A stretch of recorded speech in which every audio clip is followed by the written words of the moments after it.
यहाँ मन्त्री नबन्ने मान्छे यता आउनेवाला छन्। अहिले साथीहरू मन्त्री बन्न गएका सबैलाई मन्त्री बन्न पर्ने भएको छ।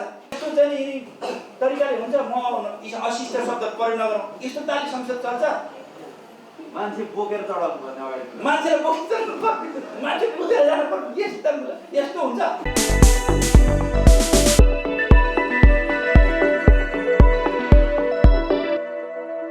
म निष्कर्ष पहिला भनेर मात्रै अरू बाँकी कुरा गर्नेछु। त्यो के मानेमा चाहिँ यस्तो प्रकारको एउटा अङ्ठो प्रकारको परिस्थिति सिर्जना भयो। त्यो के हो भने सरकार पक्ष महागठबन्धनमा छ, तर त्यो महागठबन्धन प्रतिपक्षको विरोधमा छ। सरकार पक्षले प्रतिपक्षको विरुद्धमा महागठबन्धन बनेर यस्तो कहीँ हुन्छ त तपाईहरु मिडियाका साथीले कोही सुन्नु भएको छ? र यो गठबन्धनलाई आगामी निर्वाचनसम्म पनि यसलाई निरन्तर दिनु, निर्वाचनमा पनि महागठबन्धन गरेर प्रतिपक्षलाई हराउनु। स्वयं प्रतिपक्ष आफै प्रतिपक्षमा छ। सरकार पक्षले महागठबन्धनलाई निरन्तरतामा दिएर त्यसपछि प्रतिपक्षलाई हराउनु। प्रतिपक्षहरूले सरकार पक्षले ज्यादती गर्यो भनेर गठबन्धन गराउने कुरा हुन्छ, गठबन्धन गर्ने कुरा हुन्छ। त्यो कस्तो प्रकारको गठबन्धन हुने गर्दछ भने त्यो पार्टीको बीचमा सहकार्य हुन सक्दछ। सरकारको विपक्षमा पार्टीको बीचमा सहकार्य हुन सक्दछ, तर एउटै पार्टीमा एउटै चिन्ह र एउटै दस्तावेज चुनावी घोषणापत्र, त्यो चुनावी घोषणापत्र बनाएर त्यसमा प्रतिबद्धता जाहेर गरेर चुनावमा लडिन्छ। त्यो एउटा चाहिँ चुनावी प्रक्रिया हुन्छ। जस्तो नेपाली कांग्रेसले आफ्नो घोषणापत्र, आफ्नो पार्टीको नाम र आफ्नो निर्वाचन चिन्ह लिएर निर्वाचन गर्यो। कम्युनिस्टहरू सहकार्य गरेर घोषणापत्र एउटै तर चिन्ह दुईटा 80 र सूर्य चिन्ह गरेर लडेर झन्डै 2/3 बहुमतको सरकार निर्माण गरियो। अनि पछि एउटै घोषणापत्र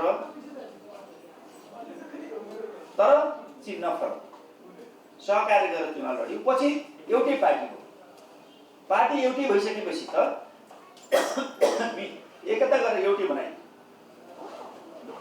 अनि एउटै पार्टी नेपाल कम्युनिस्ट पार्टी नेकपा र एउटै घोषणापत्र र आफ्नो नेतृत्वमा प्रधानमन्त्री छ। त्यो प्रधानमन्त्री र पार्टी अध्यक्ष र दलको नेताको विपक्षमा प्रतिपक्षको नेतालाई प्रधानमन्त्री बनाउनको लागि हिँड्ने, प्रधानमन्त्री बनाउनको लागि मरिहत्ते गर्ने नेता र सांसदलाई के भन्ने? यो पनि दुनियाँमा एउटा नौलो प्रकारको एउटा परिस्थिति मान्नुपर्छ, घटनाक्रम मान्नुपर्छ। अनि पछि ती व्हिप त्यस्ता चाहिँ सांसदलाई व्हिप नलाग्ने, जसले आफ्नो प्रधानमन्त्री आफ्नो दल नेताको विपक्षमा विपक्षको नेतालाई प्रधानमन्त्री बनाउनको लागि सिग्नेचर गरेर र पछि लाएर हिँड्छन्। त्यसको लागि कुनै प्रकारको कारबाही नहुने, व्हिप नलाग्ने, त्यसको लागि सर्वोच्चले यस्तो प्रकारको निर्णय गर्दिने, संविधानको व्याख्या यस्तो गर्दिने। यसो भएपछि के हुन्छ? यो कसको निर्देशनमा त्यो के सिस्टम बसाल्नको लागि यस्तो प्रकारको प्रतिपक्षको नेतालाई सत्तापक्षका सांसदहरूले प्रधानमन्त्री बनाउनलाई सेन्सर गरिदिने, तिनीहरूलाई व्हिप नलाग्ने र त्यसको लागि प्रधानमन्त्री परमादेशबाट जाने फेरि टिको लाएर पठाइदिने। त्यसो भइसकेपछि यो देशमा जनप्रतिनिधि जनादेशको के औचित्य रह्यो? सर्वोच्चले प्रधानमन्त्रीलाई परमादेश मार्फत टिको लाएर पठाइदिसकेपछि त्यसो कुनै औचित्य छ सांसदहरूको पार्टीहरूको? संविधानको चाहिँ रक्षा हुन्छ कि संविधानको कार्यान्वयन भयो कि यो संविधानलाई रद्दीको टोकरीमा फालियो?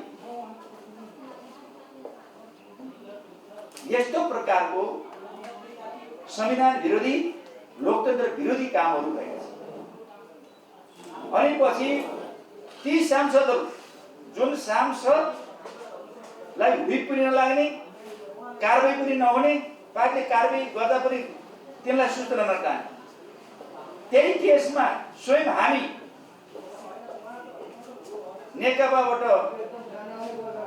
नेकपामा रहेका सहकार्य गरेर एउटै घोषणापत्रबाट चुनाव लडेका तिनै सांसदलाई माओवादी नाम गरेको पार्टीले, प्रचण्डको नेतृत्वको पार्टीले हामीलाई कारबाही गर्दा 1-1.5 दिनभित्रमा सूचना टालिदिने। अनि पछि यतातिर हामीलाई कारबाही हुने, हाम्रो सांसद नरहने। त्यस्तै केसमा पार्टीले कारबाही गरेका नेकपा एमाले जो सर्वोच्चले एमाले र माओवादी बनाइदियो कानुनी रूपमा, त्यो राजनीतिक रूपमा होइन, जसलाई एमाले र माओवादी बनाइदियो। अनि त्यही एमालेका सांसदलाई फेरि पार्टीले कारबाही गर्दा उनीहरूलाई चाहिँ सूचना नटार्ने, फेरि 2 महिनाभन्दा बढी भइसक्यो सूचना टार्ने। यो तिनै सभामुख, कुनै सभामुख जसले हामी साथी छौँ, हामीलाई कारबाहीको लागि 1-1.5 दिनभित्रमा सूचना टाँगियो र हाम्रो संसद गयो, त्यही केसमा एमालेले आफ्ना 14 जना सांसदलाई कारबाही गर्दा त्यो पनि के छ भनेदेखि आफ्नो प्रधानमन्त्रीको विपक्षको नेतालाई पनि हामीले त त्यो समर्थन पनि गरेका छैनौँ। हामीले कुनै त्यस्तो प्रकारको व्हिप उल्लङ्घनको कुनै रेकर्ड छैन भनिसकेपछि त्यस्तो संसदलाई तिनै सभामुखले फेरि सूचना नटार्ने, यस्तो पनि दुनियाँमा गरिन्छ। यो कुनै लोकतन्त्र हो? कुनै न्यायको सिद्धान्त अनुसार पनि यो मेल खान्छ? एउटै केसमा दोहोरो निर्णय, दोहोरो मापदण्ड। त्यसकारणले त्यो संसद, ती सभामुखले नैतिक रूपमा पनि राजीनामा दिनुपर्छ भने कुनै पार्टीको एउटा कार्यकर्ताको, एउटा सिपाहीको काम गर्ने हो कि संसदको काम गर्ने? एउटा सभामुखले सभामुख भइसकेपछि पार्टीबाट राजीनामा दिएर जानुपर्ने हुन्छ। म कानुनको दायराभित्र कुनै पार्टी होइन, म कानुनलाई चाहिँ पालना गर्नेछु भनेर गएको हुन्छ। एउटै केसमा 2 थरी कुनै सांसदलाई 2 थरी मापदण्ड जो गरियो, यस कारणले यस्तो सभामुखको नेतृत्वमा जो काम भइरहेछ, देशमा अत्याचार भइरहेछ, विपक्षमा पार्टीले जे काम विरोध गरेको छ त्यो जायज भन्ने म ठान्छु। जहाँसम्म यति मात्रै होइन, यो त मैले भनिहालेँ, अरूका केही केसहरू पनि छ जुन बेलामा नेकपा एमाले र नेकपा माओवादी पार्टी एकता गरेर चुनावी तालमेल मिलाएर 2/3 बहुमतको झन्डै जनादेश प्राप्त गरिसकेपछि र त्यसपछि त्यसबाट उत्साहित भएर पार्टी एकता गरियो। एमाले र माओवादी केन्द्रलाई खारेज गरेर नेपाल कम्युनिस्ट पार्टी नेकपा बनाइयो र करिब करिब सर्वसम्मत पार्टी अध्यक्ष केपी शर्मा ओलीलाई बनाइयो र संसदीय दलका नेता केपी शर्मा ओलीलाई बनाइयो र प्रधानमन्त्री पनि बनाइयो। 3 वर्षसम्म ठिकठाक चलेको छ। 3 वर्षसम्म ठिकठाक चलेको छ। प्रचण्डजीले के भन्नुभएको थियो भने कि केपी शर्मा ओली यहाँ फर्मनुहोस्, 5 वर्षको लागि उहाँ प्रधानमन्त्री हो। यदि उहाँलाई 5 वर्ष नहुने, आलो पालो अन्टसन्ट गर्ने हो भने राजनीति स्थिरता हुन्न, कर्मचारीले राम्रोसित काम गर्दैनन्, विकासमा बाधा आउँछ, बाधा अर्चन आउँछ, भनेर उहाँले चाहिँ के छ भने 5 वर्षकै प्रधानमन्त्री भन्ने कुरा स्पष्ट थियो। अनि पछिल्लो चरणमा त फेरि चाहिँ के छ भने आफ्नै 5 वर्षको लागि प्रधानमन्त्री भनेर घोषणा गर्ने पार्टीमा निर्णय भएको स्थितिमा हामी सबैलाई जानकारी छ। फेरि चाहिँ के छ भनेदेखि विभिन्न किसिमको बखडा र चाहिँ अनेक किसिमका राजनीतिक प्रकारका आरोप प्रत्यारोप सहितको अन्तर्सङ्घर्ष भइसकेपछि हामी सबैलाई जानकारी छ। म भन्दैछु कि उहाँ फेरि के छ भन्नुहुन्छ भने फेरि विपक्षलाई प्रधानमन्त्रीको लागि वकालत गर्दै हिँड्ने र सेनेसर गर्दै हिँड्ने भइसकेपछि यो समस्या पैदा भयो। यसमा कुनै दुविधा हुन पर्ने जरुरी छैन।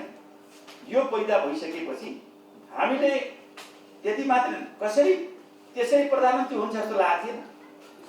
सत्ता पक्षका सांसदहरूले हुइप पनि मान्न नपर्ने र प्रधानमन्त्री भइदिएर टिको लाएर परमादेश गरेर प्रधानमन्त्री बनाइदिने, त्यसमा हुइप पनि नलाग्ने, यस्तो प्रकारको एउटा असंवैधानिक अलोकतान्त्रिक र दिउँसै संविधानलाई चाहिँ के छ भनेदेखि संविधानलाई धराशायी पार्ने, लोकतन्त्रलाई चाहिँ धराशायी पार्ने, संविधानको पालना नगर्ने यस्तो प्रकारको एउटा हस्तक्षेपकारी जो नीति र जो किसिमको निर्णय आइसकेपछि देशमा अलिअलि समस्या पैदा भइरहेको छ।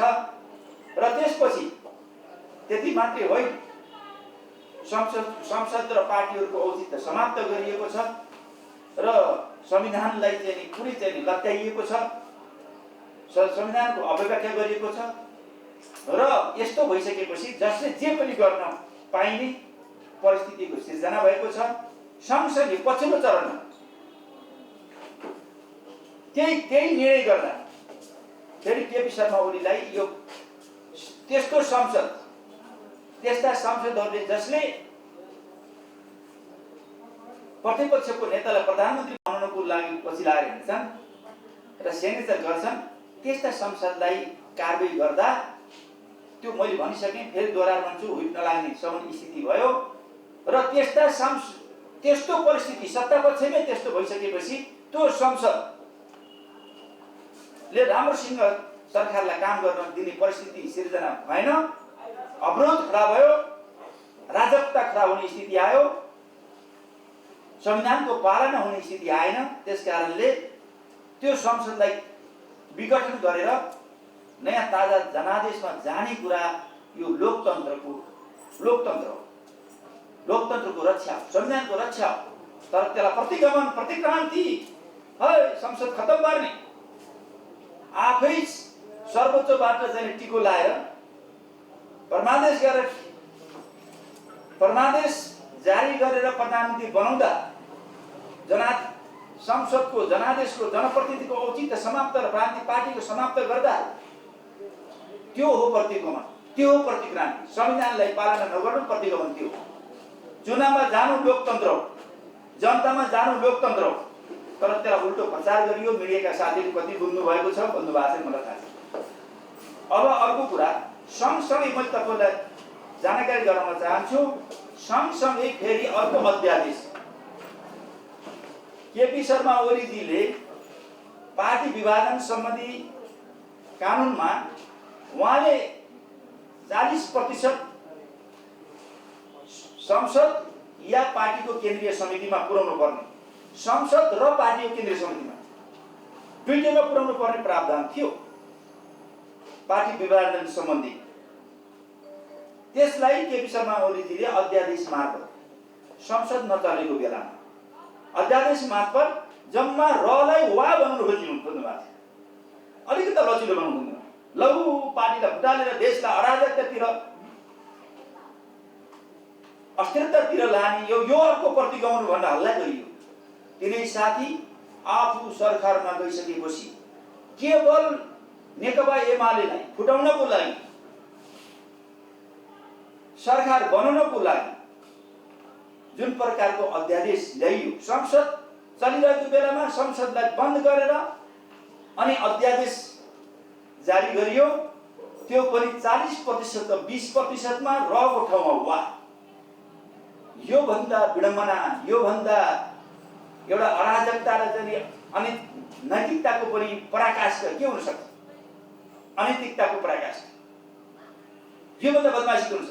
यसले देशका सम्पूर्ण पार्टीलाई टुक्रा टुक्रा गरेर देशलाई अराजकतातिर लिने, राजनीति स्थिरतालाई होइन, राजनीति अस्थिरता र अराजकता लिने, भाट भैलो पार्ने, संविधानलाई खत्म गर्ने तिनै साथीहरू 40 वर्ष 20 वर्ष लाउँदैन के हुन्छ भन्नु? अनि पछि त्यही कम्युनिस्ट एमालेलाई फुटाउनको लागि त्यो हरकत गरियो।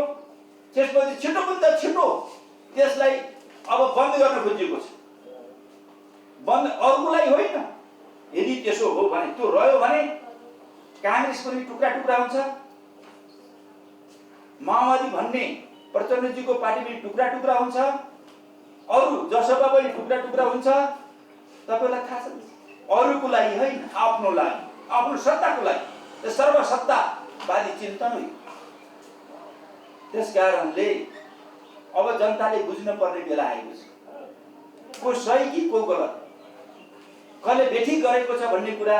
यो विषयलाई अत्यन्त धैर्यपूर्वक जिम्मेवारी बोधका साथ राष्ट्र र जनतालाई केन्द्रबिन्दुमा राखेर यो देशको संविधानको रक्षाको लागि, लोकतन्त्रको रक्षाको लागि जे पछिल्लो चरणमा हरकत गरिएको छ त्यसको विरुद्धमा चाहिँ आवाज उठाउन सकेनौँ।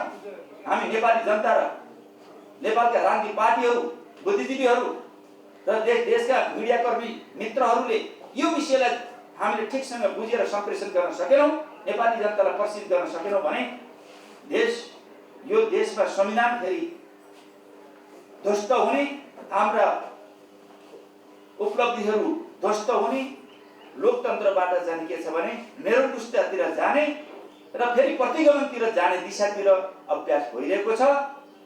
र लोभीपापीहरूको त्यो चाहिँ जो गठबन्धन अहिले तपाईले देखिरहनु भएको छ, लोभीपापीहरू जसरी पनि सत्तामा पुग्ने, एउटा चाहिँ कुनै बेस हुन्छ सत्तामा पुग्न, सरकारमा पुग्नको लागि कुनै आधार हुन्छ, जनताले दिएको जनादेश हुन्छ। जनादेशको खिलाफमा जुन किसिमको चाहिँ एउटा सर्वसत्तावादी, चरम अराजकतावादी चिन्तनको आधारमा जो सरकार चलाउन खोजिएको छ त्यो नेपाली जनताले छर्लङ्ग देखेका छन् कि 2 महिनाभन्दा बढी भइसक्यो। अहिले अझै चाहिँ सरकारको चाहिँ मन्त्री परिषदले पूर्णता पाएको छ। यो के कारण हो? लोभीपापीहरूको झुन्ड भएको कारणले होइन, लोभीपापीहरूको कारणले होइन, सत्ता लुछाचोडीको कारणले होइन, सत्ता स्वार्थको कारणले होइन। त्यसकारणले लुटपाटको इच्छाले अथवा चिन्तन राखेको कारणले होइन। जो राष्ट्र र जनता भन्दा आफ्नो व्यक्तिगत स्वार्थ, गुटको स्वार्थ, व्यक्तिको स्वार्थको कारणले यो सबै भइरहेछ। त्यसकारणले को सही को गलत तुलनात्मक रूपले गर्ने बेला आएको छ। र यो यस्तो लोभीपापीहरूको सत्ता टिकाउनको लागि भोलि पनि मैले भने चुनावमा पनि महागठबन्धन गर्नेले एक्लै आफ्नो दस्तावेज गणतन्त्र आइसकेपछि, लोकतन्त्र आइसकेपछि, संविधान बनिसकेपछि अब राजनीतिक क्रान्ति गर्नलाई पो एउटै दुश्मन हुन्छ। अब त्यसको लागि साझेदारी गरौँ अथवा सहकार्य गरौँ, आन्दोलनमा सहकार्य गरौँ भन्ने हुन्छ। अब त चाहिँ आफ्ना आफ्ना एजेन्डा, आफ्ना आफ्ना दस्तावेज, आफ्ना आफ्ना घोषणापत्र लिएर चुनावमा जानुपर्ने हिम्मत छैन। यी लोभीपापीहरूको चाहिँ के हो यिनको विचार? कम्युनिस्ट भन्ने अनि कांग्रेसको पुच्छर बनेर कांग्रेसको घोषणापत्र दौडेर हिँड्नेलाई कम्युनिस्ट भन्न मिल्छ? यिनीहरूले कुनै विचारको कुरा हो यो? आफ्नो विचार गरेर एक्लै पनि आफ्नो विचार गरेर जान तयार हुनुहुन्छ।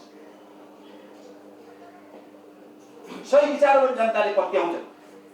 अर्काको पुच्छर बनेर, अर्काको घोषणापत्र बनेर लिएर हिँड्ने, अनि पछि एउटाको घोषणापत्र, एउटा पार्टी र एउटा चिन्हमा लड्ने, अनि पछि अर्काको घोषणापत्र र अर्को चिन्हलाई लगाएर अर्को पार्टीको नेतालाई लगाएर पाउमा दाम चढाउने जस्तै अनि समर्थनले जाने। यो भन्दा भ्रष्ट, यो भन्दा अराजनीतिक तरिका के हुन्छ? यी साथीहरूलाई के भन्ने? अझ ठुल्ठुला कुरा हिँडिरहेछन्। हामीले त्यसो गर्न चाहन्न। हामीले के छ भने आफ्नो घोषणापत्र, आफ्नो विचारको निरन्तरता जान्छ। हामीलाई तपाईले प्रश्न सोध्नुहुन्छ, मलाई पनि तपाईले प्रश्न सोध्नुहुन्छ। हामीले एमाले र माओवादी केन्द्रलाई खारिज गरेर नेपाल कम्युनिस्ट पार्टी नेकपा बनायो। अनि त्यसमा चाहिँ पार्टी फुटाउने हरकतहरूको विरुद्धमा लड्यौँ हामी।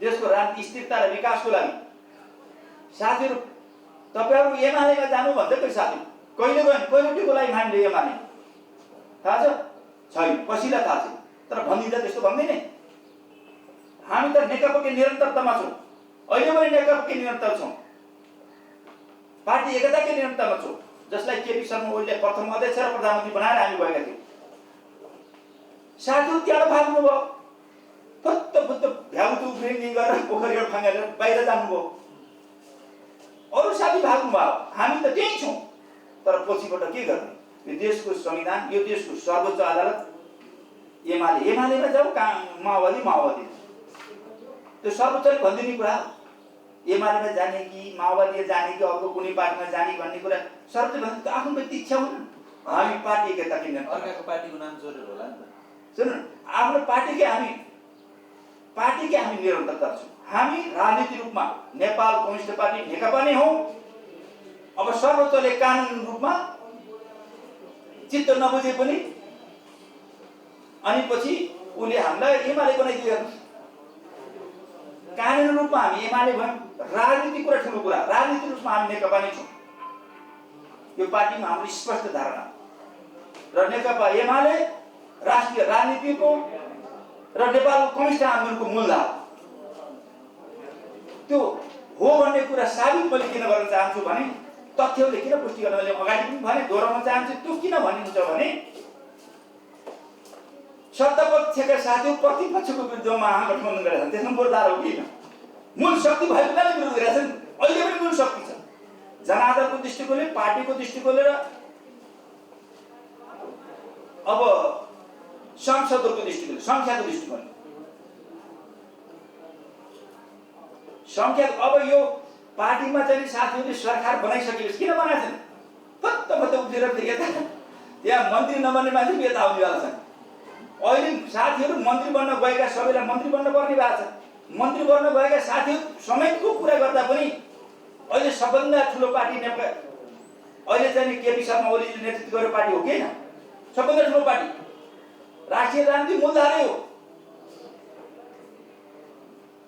90 प्लस भनौँ न अब हटाइ भन्दा 90 प्लस छ भोलि सरकार बन्ने बित्तिकै फेरि बहुमत आउने सम्भावना छ तपाईँ हेर्नु यिनीहरूले सरकारको क्याबिनेटको पूर्णता दिन बित्तिकै बहुमत आउन सक्छ बरु सरकारमा बस्ने कि नबस्ने भन्ने मात्र कुरा जस्तो लाग्छ मलाई यसो हेर्दाखेरि यिनीले गरिराख्नु न केही समय लै पार्टीले आफ्नो चाहिँ तुम्बा भरिराख्नु न के भयो यदि नाङ्गियो नि देख्नु 2 महिनामा के भइसक्यो 2 महिना केही छैन न सरकार क्याबिनेटलाई पूर्णता दिन सकेका छ त्यो अस्ति चाहिँ पपुलर बजेट केपी शर्मा ओलीजीको नेतृत्वको सरकारले ल्याएको पपुलर बजेट जनतामा चाहिँ नसा बजेट त्यसबाट जलन भएर अहिले फेरि अर्को बजेट ल्याएछन् त्यसो गर्न मिल्छ सरकारको निरन्तर हुन्न अर्को बजेट ल्याएर त्यो चाहिँ के छ भने सबै देशका विकास निर्माणका सबै एजेन्डालाई काट्न मिल्छ जनताले के भन्छ राम्रो गर्यो कि नाङ्गिँदै गएको छ साथीहरू मौका हो यही बेलामा चाहिँ के छ भने कार्यकर्ता पाल्ने चाहिँ एउटा चाहिँ तालमेल गरिहाल कार्यकर्तालाई पालियो भने चुनावमा जिताउँछन् कि भन्ने छ जनताले त विश्वास गर्दैन कार्यकर्ताले छोड्न थाले त्यसैले कार्यकर्ता थेग्ने कार्यकर्तालाई पोषण गर्ने यस्तो प्रकारको कार्यकर्तामुखी चाहिँ बजेट ल्याउनुहुन्छ यो त राष्ट्र र जनताको समृद्धिको चाहिँ एउटा एजेन्डालाई केन्द्रबिन्दुमा राखेर बजेट हुनुपर्ने छ देश र जनताको यो कार्यकर्ता चाहिँ मुखी चाहिँ प्रतिस्पर्धा जो बजेट छ त्यो बजेट कार्यकर्ता मुखी छ यो राष्ट्र र जनतालाई यो हित गर्दैन उहाँहरूले सबै विकासका योजनाहरू त्यो महान एउटा विकास र का जो एजेन्डाहरू योजना जो अगाडि बढाइरहेको छ त्यसलाई चाहिँ धराशायी पार्ने किसिमले आइरहेको छ उहाँहरू विकासको लागि है उहाँहरू जनताको लागि है उहाँहरूले आफ्नो लागि इतिहास साक्षी छ कसले पटक पटक सत्तामा गएर नेतृत्व गरेका साथीहरू र नेतृत्व गरेर असफल भएका साथीहरू फेरि त्यसैको लागि गरिरहेछ त्यसकारण अहिले जो नेपालमा बहस भइरहेछ यो बहस निश्चित रूपमा यो बहस यो महान बहस हो हामीले अब राजनीतिक क्रान्तिको एजेन्डा अहिले तत्काल छैन राजनीतिक क्रान्तिको एजेन्डाका हामीले समाधान गरिसक्यौँ अब विकास र समृद्धिको एजेन्डा, अब विकास र समृद्धिको नेतृत्व कुन पार्टी र कुन विचारले गर्छ भन्नेको बहस हो।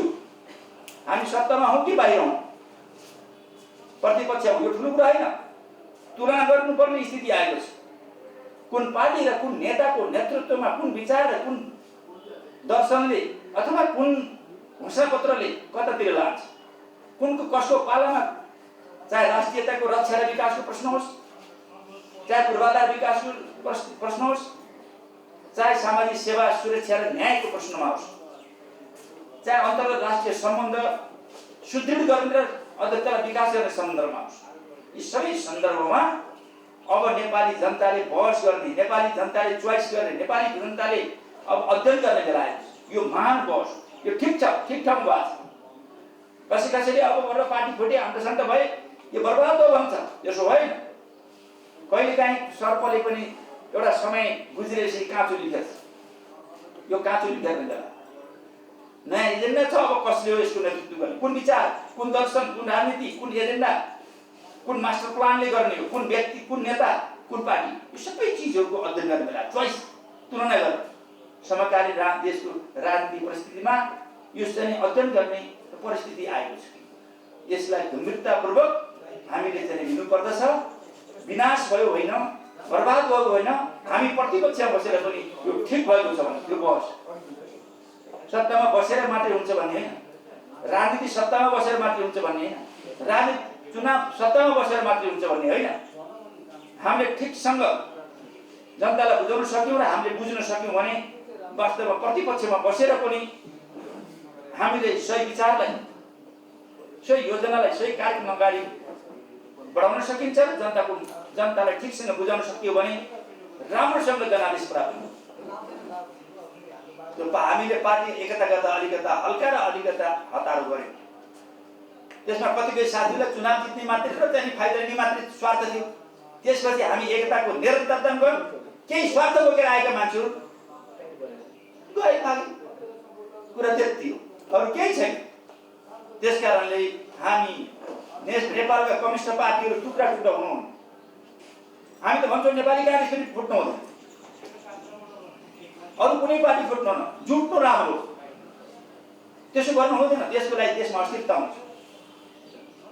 जुन किसिमको अध्यादेश ल्याउनु भएको छ त्यो ज्यादै नै राष्ट्र र जनताको लागि, विकास र समृद्धिको लागि घातक एजेन्डा त्यो त्यसले चाहिँ के छ आफूलाई पनि त्यसले सिद्धाउँछ। कुनै पनि फाट्नु अझ जुट्नु पर्दछ भन्ने ठान्छु।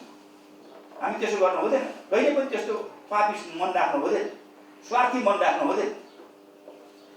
त्यसकारणले यो फुटाउने र फुट्ने यस्तो किसिमको षड्यन्त्रमा हामी लाग्नु हुँदैन। जसले गरेको, हामी भित्र होस् या बाहिरको होस्, हाम्रो विपक्षी जसले गरेको यो बेठी कुरा हुन्छ भन्ने म ठान्दछु।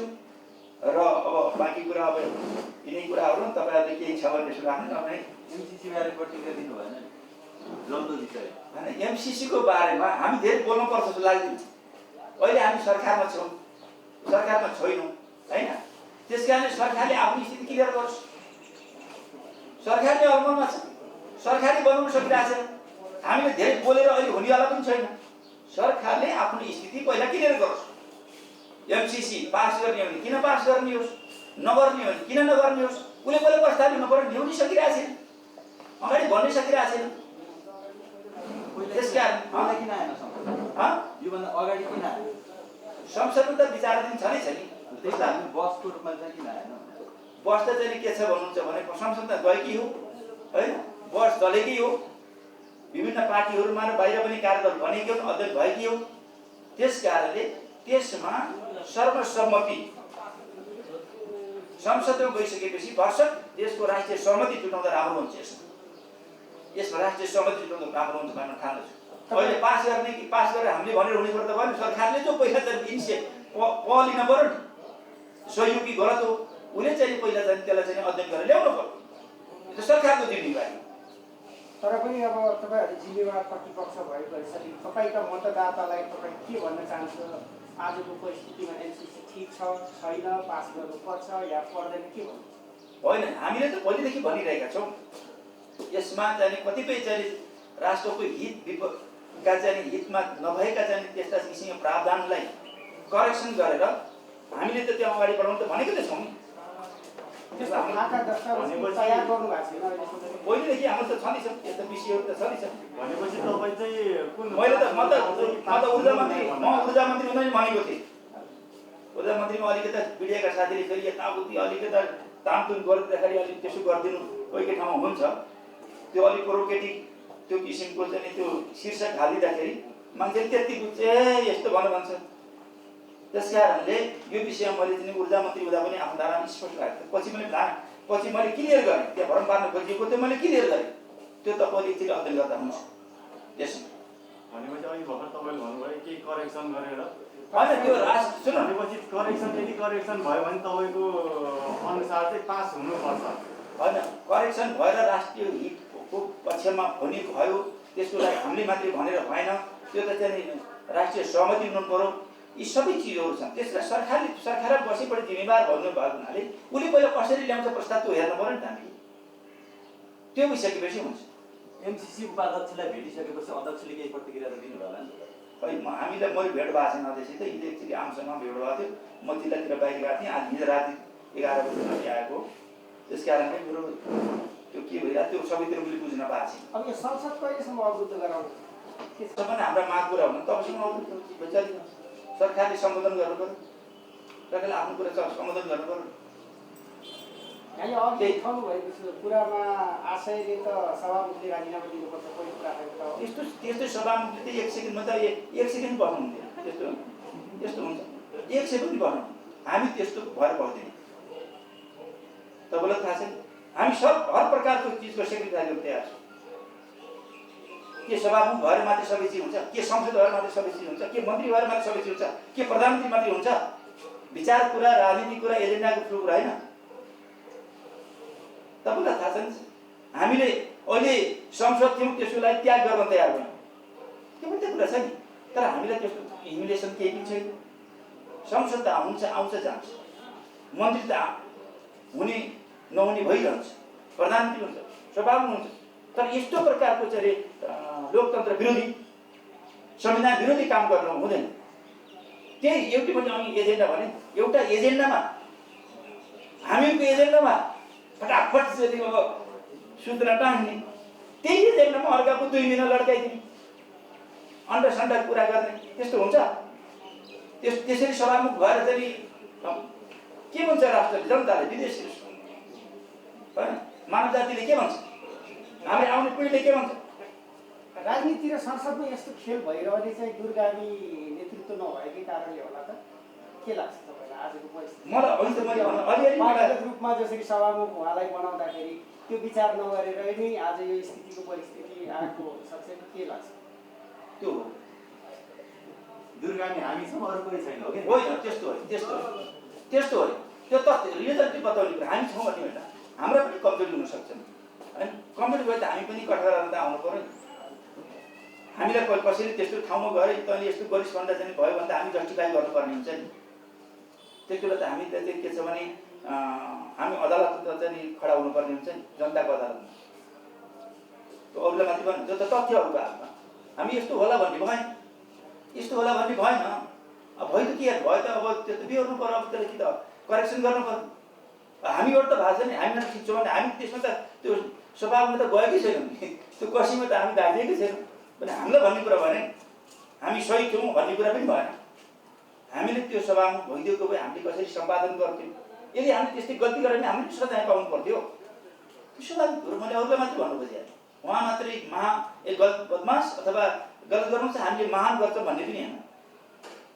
तर हामीले फेरि त्यस्तो काम त अहिले त्यत्रो विवाद आउने त्यस्तो काम त अहिले गरेर आएकै छैनौँ, अहिले पनि त हामी त्यही छौँ भन्ने जो भने ल पार्टीमा भन्नुहोस् या सरकार भन्नुहोस् या जो पहिले त दावा गर्ने पनि मन लाग्छ होइन। भोलिका दिनमा होइन, हिजोको इतिहास हेर्दाखेरि त अहिलेसम्म छिरिक्क चाहिँ न पार्टीमा कारवाही भएको छ, न आलोचना भएको छ, न कुनै बेठिक भयो भनेर कहीँ साथीहरू पार्टीमा कारवाही भएको छ। विभिन्न कारणले कार्यक्रम हेर्नु न, धेरै मान्छे भन्ने मान्छे पनि कारवाही परेको छ नि त। खै हामी त आलोचना गरिसक्नु भएको छ। हाम्रो पनि चाहिँ 48-49 वर्षको राजनीति इतिहास हो। अहिलेसम्म कुनै कमिटीमा बस्दा अहिलेसम्म छिरेको त्यो त भोलि के हुन्छ म भन्न सक्दिनँ। भोलि पनि हामी गल्ती नगर्ने कोसिस गर्छौँ, तर अहिलेसम्म त हामीले त्यस्तो घटना त हामी परेका छैनौँ। कुनै प्रकारको घटना, कुनै प्रकार दोषी त अहिलेसम्म खेपिएको छैन। राजनीति हामी पनि त गरेका छौँ, मन्त्री हामी पनि त भएका हौँ, संसद हामी पनि त भएका हौँ। भोलि हुन सकिन्छ, नहुन सकिन्छ। फेरि संसद र मन्त्री अथवा चाहिँ सभामुख भएर मात्रै गल्ती गर्छ, बाहिर बसेर त मान्छे गल्ती गर्छ नि।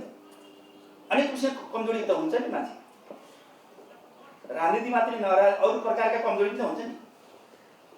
भइरहेका छन् मान्छेहरू, कारवाही भइरहेका छन्, जेल सजाय भोगिरहेका छन्। महिम भन्ने मान्छे थाहा छ नि तपाईँहरू, नभएको हो र। त्यस कारणले त्यो कसीमा हामी सधैँभरि जिन्दगीभरि एकचोटि चाहिँ राम्रो काम गरेको गल्ती हुँदैन भन्ने पनि होइन। एकचोटि फेरि चाहिँ के छ भने नराम्रो काम गरिसकेपछि मान्छे सचिन्न भन्ने पनि होइन। तर फेरि के छ भने सही र सही, गलत त गलत त भन्नुपर्ने हुन्छ। राजनीतिमा पछिल्लो पटक जस्तो हामी एउटा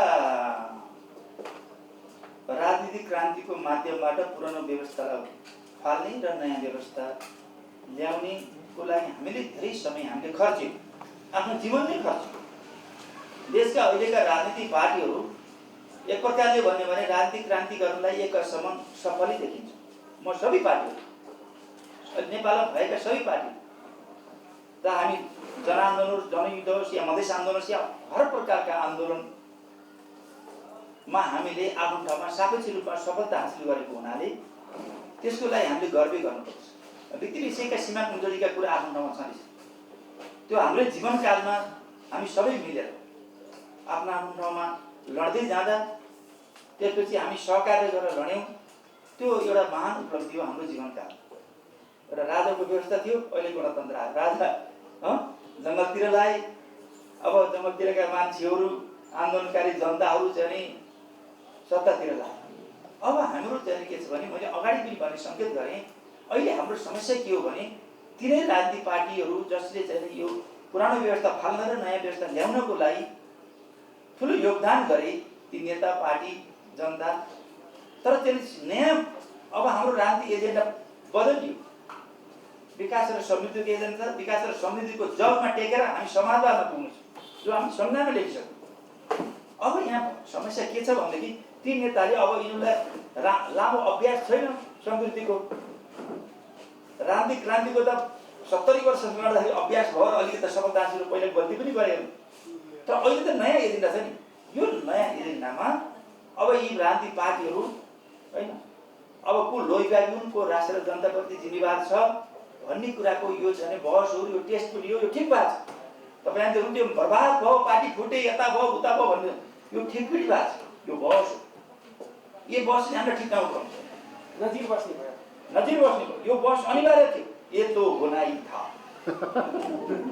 ये तो होना ही था। यो अहिले यो जो बहस भइरहेछ, हाम्रो एजेन्डा फरक भएको हुनाले यो कुन पार्टीले, कुन नेताले यसको चाहिँ नेतृत्व गर्छ, कसको विचार, कसको राजनीतिक एजेन्डा र देशको समृद्धिको कसको चाहिँ एउटा मास्टर प्लान, मार्गचित्र र त्यसको चाहिँ कसले सक्षम नेतृत्व दिन सक्छ।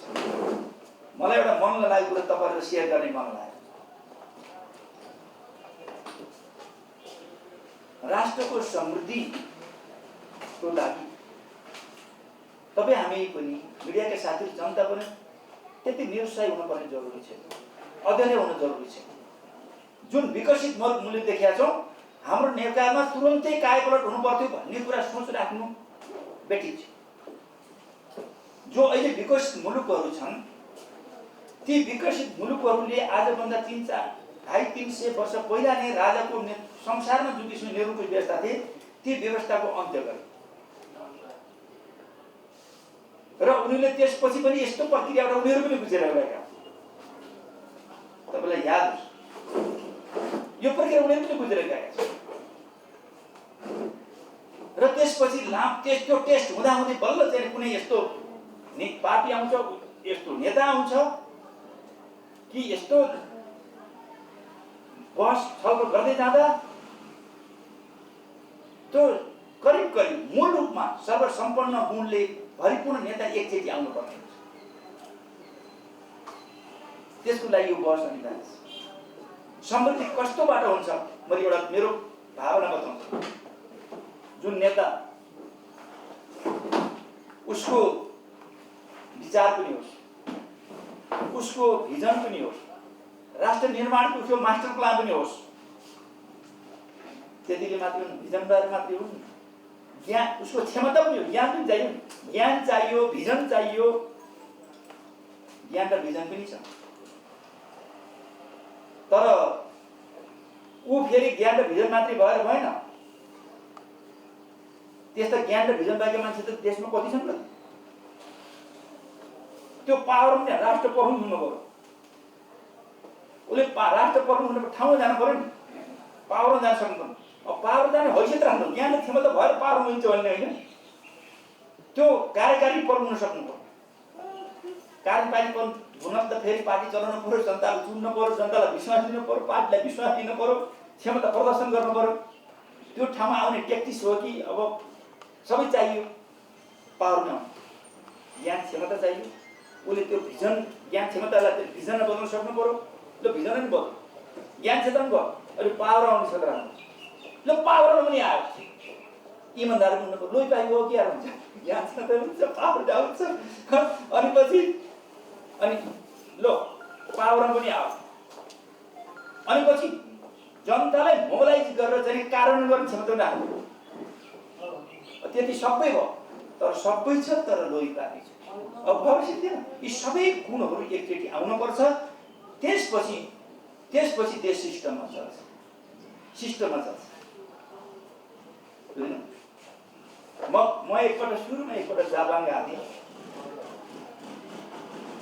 जाइकाबाट 13 दिनको लागि, 13 दिनसम्म जापानमा किन बस्ने? कोरियातिर साथीहरूले के भने अनि 13 दिन नबस्नु, हामीलाई 4 दिन हामीलाई कोरियामा टाइम दिनुहोस् भन्नु हो। तब अनुभव सुन्नुहोस् न, कोरियामा टाइम दिनुहोस् भन्नु हुन पनि हो। अर्को कोरिया अर्को देश पनि घुमेर आइनु गएर साथी भेट्नु भयो भने लोक पलायो अरे, जानु मन पलायो भनौँ। त्यसपछि मैले उता कोरिया जाने निश्चित गरेर त्यहाँको लाने व्यवस्थापकहरूलाई मैले भने कसरी हुन सक्छ भने जापानमा आएको मान्छे कोरियामा जान्छु भन्छ। हाम्रो नेपालमा जे पनि हुन्छ नि, नेपालको सिस्टम प्रयोग गरेँ कि मैले, त्यहाँ त त्यो सिस्टम भइन्छ। अनि मैले फटाफट नेपालतिर चाहिँ फोन गरेँ, यता गरेँ उता गरेँ, त्यहाँबाट चाहिँ जापानबाट कोरियाको भिसा बनाएँ, त्यसपछि त्यो टिकट काटेँ, फाटफुट गयो। उनीहरू त चकित भयो, यस्तो के अचम्म हो। त्यसपछि उनीहरूले धेरै ठाउँ 4 दिन जति म कोरिया गएँ। उनीहरूले हाम्रो साथीहरू, अरू बाँकी रहेका साथीहरू सांसदहरू हुनुहुन्थ्यो, उहाँहरू विभिन्न ठाउँमा घुम्नुभयो, यता गर्नुभयो। अब सबै 5 स्टार होटेल, प्लेन, अनि पछि बुलेट ट्रेनहरू होइन, सबैको व्यवस्था गरेका थिएँ। बस्ने ठाउँ कि विभिन्न ठाउँमा कहाँ जाने सबै सेटिङ थियो। म त 4 दिन मेरो ग्याप भयो। अनि पछि कोरिया गएर म आएँ। अब मेरो केही त छुट्यो होइन, ठाउँ घुम्ने ठाउँ छुट्यो। अनि पछि अरू यता नेपाल आउने बेलामा सबैले त्यो पैसा बचाएर पुरै चाहिँ सपिङ गरेर आए। म त पुरै ऋण लाएर टाट बढेर आएँ। नेपालमा भएको मैले पैसा पनि अलिकति राम्रै चाहिँ बचाएर आउँ। त्यहाँ के रहेछ भन्नुहुन्छ भने म जब 4 दिनसम्म म कोरिया गएँ, त्यहाँको बुलेट ट्रेन, त्यहाँको प्लेन, त्यहाँको होटेलको जो किसिमको क्यान्सिल भयो नि, अब त्यसको सम्पूर्ण क्यान्सिलेसन चार्ज चाहिँ सबै मलाई लागेको थियो। गल्ती त उनीहरूको होइन, मेरो हो नि। नेपालमा होटेलमा लान्छ, होटेलमा अर्को मान्छे बसालिदिने, त्यसपछि त्यसको पैसा आफू ल्याएर, त्यसपछि प्लेनमा जाने, प्लेनलाई क्यान्सल गरेर त्यसको टिकट अर्कालाई दिने, बेच्ने, गोजा हाल्ने। नेपालमा यस्तो हुन्छ नि, अलिअलि हुनसक्छ भनौँ न, अलि ठकठाक यताउति गर्नु। त्यहाँ के छ भने यत्रो सिस्टम कि त्यो कसैले त्यो लोभ गर्दैन, सबै त्यो क्यान्सिलेसन हुन्छ नि, क्यान्सिलेसन चार्ज त गल्ती मैले गरेँ, उसले किन तिर्ने, कति तिर्ने, त्यसको क्यान्सिलेसन चार्ज सबै मलाई लगाइदिएपछि मलाई ऋण लाएर, तर मलाई आनन्द सिस्टम यस्तो सिस्टम बस्नुपर्छ। सिस्टम बसाल्नै सकेन। यो सिस्टम बसाल्नको लागि यो बस जरुरी छ। यो लडाइँ सुरु हामी आत्तिएका छौँ। हामी तपाईँहरू यो बहसमा मेरो सुझाव मानेन भने आफ्नो कुरा हो, विचारमा हो, सेयर गर्ने कुरो हो होइन, मान्न जरुरी छैन, स्वतन्त्रताको कुरा हो। तर मेरो विचारमा के छ भने यो बहस जायज, यो लडाइँ जायज छ। को सत्ताको प्रतिपक्ष छोड्दिनुहोस्, यो बहस गम्भीरतापूर्वक हामी चाहिँ नेपालीवासीहरूले, नेपाललाई मायाले, नेपालको समृद्धि चाहने यो बहस छिड्नै पर्दछ र यसमा सबैको फेरि पैसा अध्ययन गर्नुपर्छ। सबै पार्टी, सबै नेताको पनि, मुख्य नेताहरू, त्यसमा हाम्रो पनि अरूहरू पनि कर्मश अध्ययन गरेर जाने हो। यो त एकपछि अरू हिजो चाहिँ नेता हुँदा, संसद हुँदा के गरौँ, सबैको त कसले लेखेकै छ नि त, कसले कति गर्न सक्ने हैसियत कति राम्रो रहेछ। यो देशको पक्षमा, यो आफ्नो जिल्लामा, आफ्नो ठाउँमा, आफ्नो देशमा, राष्ट्र र जनताको पक्षमा, विकास र समृद्धिको पक्षमा कति गर्न सक्दो रहेछ भन्ने कुरा अलिकति बहस पनि ल्याउनुपर्छ जस्तो लाग्छ। त्यसपछि को बेसी गरी इमान्दार छ, को बेसी गरी बदमास छ भन्ने कुराको पनि यो बहस हो भन्दा। त्यस कारणले यो ठिक छ भन्दा यसबाट नाच्यौँ र यसबाट कोही नमात्यौँ भन्ने छ। अरू केही नेपालका एमालेको उदाहरणको त कुरै छोड्नुहोस्, उता उदाहरण के चाहिँ मजाले चाहिँ प्रतिपक्षमा बसेर छ, आनन्दसित बसेर छ, आफ्नो कुरा राखेको छ। तर संसदलाई बन्द बनायो नि। यो संसद त चुनौती त संसद मैले छोडिदिइसकेँ, तपाईँ मलाई किन सोध्नुहुन्छ? तपाईँ त संसद त औचित्य, यो संसद त औचित्य भइसक्यो, चुनावमा जानुपर्छ, तुरन्त चुनावमा जानुपर्छ। यस्तो चाहिँ तरिकाले हुन्छ, म अशिष्ट शब्द प्रयोग नगरौँ, यस्तो ताली संसद चल्छ? मान्छे बोकेर चढाउनु पर्ने अगाडि, मान्छेले बोकेर चढ्नु पर्ने, मान्छे बुझेर जानु पर्ने, यस्तो हुन्छ?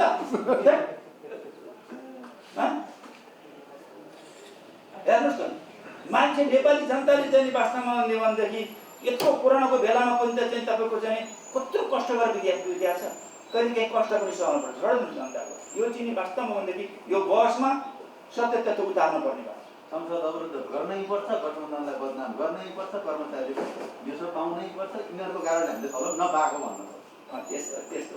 त्यो सरकारको कारण आज गएको राति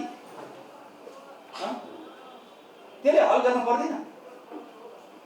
खै तपाईँले संसदै चल्नै दिनु भएन अनि कसरी हुन्छ त? अब यिनीहरू चाहिँ यिनी साथी प्रतिपक्षले संसद चल्न दिएको थियो, सुर्केस नदिएको होइन, बजेट आउनु नदिए होइन, कस्तो कुरा? अरूले जे गरे त्यही गर्ने हो।